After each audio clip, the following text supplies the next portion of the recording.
Et bonjour Suzanne Bonsoir. Privat. La famille itinéraire d'un secret, c'est le titre de votre livre sorti aux éditions Les Avrils.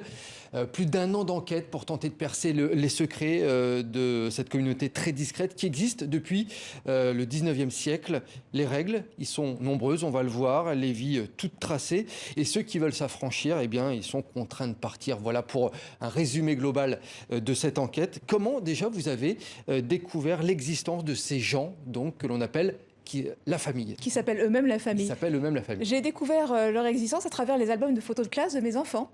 Parce que ma fille me présentait ses camarades de classe, elle me disait celui-là il est cousin avec celui-là et aussi avec celle-ci. Et je me suis rendu compte qu'ils portaient très peu de noms de famille différents et ça s'est reproduit d'année en année.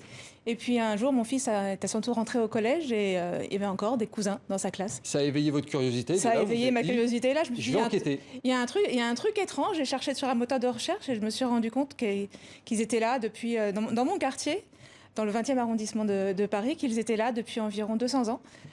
Et ça m'a interloqué, donc j'ai cherché. Mais alors justement, cette famille, comme vous le dites, existe depuis le 19e siècle. Quelle est son origine exacte? Ils ont toujours été à Paris? Alors, ils viennent un peu partout de la France, mais ils sont à Paris depuis le tout début du 19e siècle.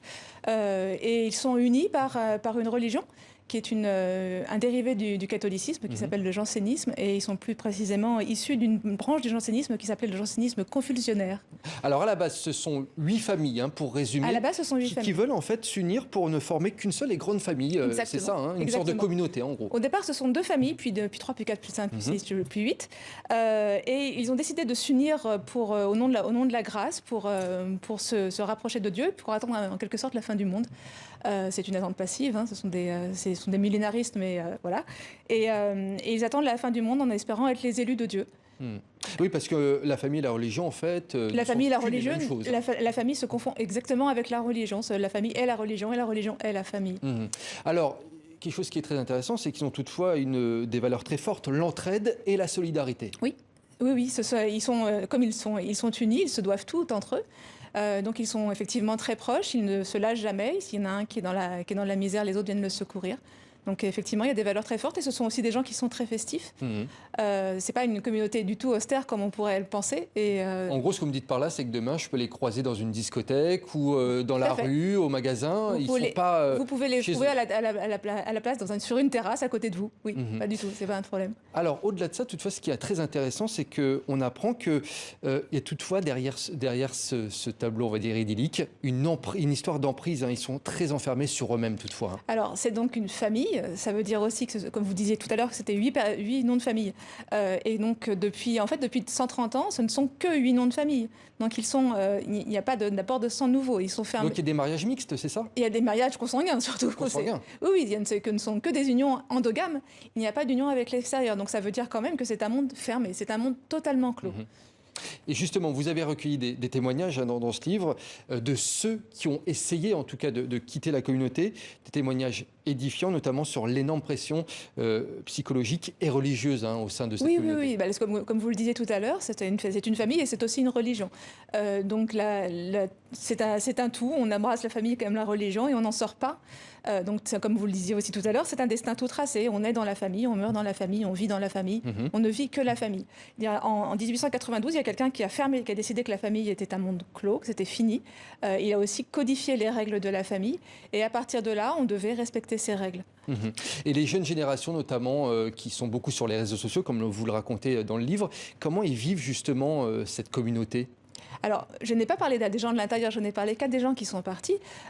Forcément, ça doit être délicat de vivre avec une vie qui est totalement contemporaine. Ils sont ultra connectés entre eux, ils ont le même goût et les mêmes loisirs que tous les jeunes de leur âge.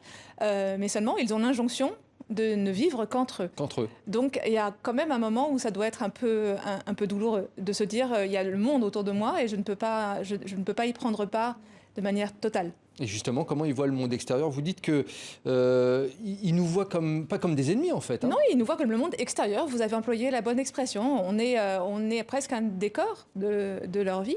Ils y participent parce qu'ils travaillent, ils vont à l'école. Mais leur intimité se joue entre eux uniquement. Mais il y a des professions interdites, je crois, parmi la communauté. Il y a eu des professions interdites. A priori, on ne devait pas être médecin, on ne devait être ni maître, ni contremaître, ni patron. Mais de plus en plus, ces interdictions s'effrite. Mais cela dit, je pense qu'il n'y a encore pas de médecin de la famille, ni d'avocat, ni de... Mais par contre, il y a des experts comptables, il y a des architectes, il y a un peu de tout. Est-ce que vous avez toutefois, vous m'avez un peu répondu juste avant, tenté de rencontrer les membres encore actuels de cette famille ou vous avez un mur... C'était peine perdue parce que je sais que les enfants n'ont pas le droit de fréquenter les enfants de l'extérieur, comme ils disent, les enfants du monde. Et a priori, c'est un monde qui veut rester secret. Donc même si j'avais souhaité le faire, d'ailleurs j'ai vaguement souhaité le faire, ça n'aurait pas abouti à aucun moment. En quoi la question religieuse, je crois qu'ils ont un être qui le vénère depuis des générations. En quoi cette question religieuse est au centre de cette communauté vraiment ? Parce qu'ils attendent, comme je vous le disais tout à l'heure, ils attendent la fin du monde, ils attendent la venue de Dieu sur le retour de Jésus, en fait, c'est pas autre chose. Et c'est leur seule attente, ils ne vivent que par Jésus et pour Jésus. Donc ils sont vraiment unis par ça. Et donc, comme on parlait tout à l'heure de jansénisme convulsionnaire, il y a eu effectivement un prophète au tout début des temps. Et puis depuis, il y a d'ailleurs de temps en temps régulièrement des prophètes qui leur édictent des règles de conduite. Ils ont eu connaissance de votre livre. Est-ce que vous avez été inquiété ? Non, ou pas du tout. Pas du tout. Le principe étant de rester secret et discret. Donc, je sais qu'ils ont eu connaissance, que j'ai eu des retours. Vous avez des retours positifs ? Intrigué et absolument pas hostile. Et dans ce livre, vous n'êtes jamais dans le jugement. De toute façon, cette famille, cette communauté, en fait, elle nous intrigue, elle nous fascine plus qu'elle nous inquiète presque, hein, c'est ça ? Il n'y a aucune raison de s'inquiéter parce qu'effectivement, ce sont des gens totalement pacifiques. Ce qui est attristant, c'est que les enfants sont sous une sorte d'emprise. Parce que vraiment, on leur intime de ne pas se mêler au reste du monde. Donc c'est assez dérangeant. Et puis le fait que la consanguinité soit totale pose aussi des questions éthiques. Et vous répondez à toutes ces questions, effectivement, dans ce excellent livre, La famille, itinéraire d'un secret, paru aux éditions Les Avrils. Je vous conseille vraiment de le découvrir. Merci beaucoup, Suzanne Privat, d'être venue sur le plateau de TV5 Monde. Merci à vous.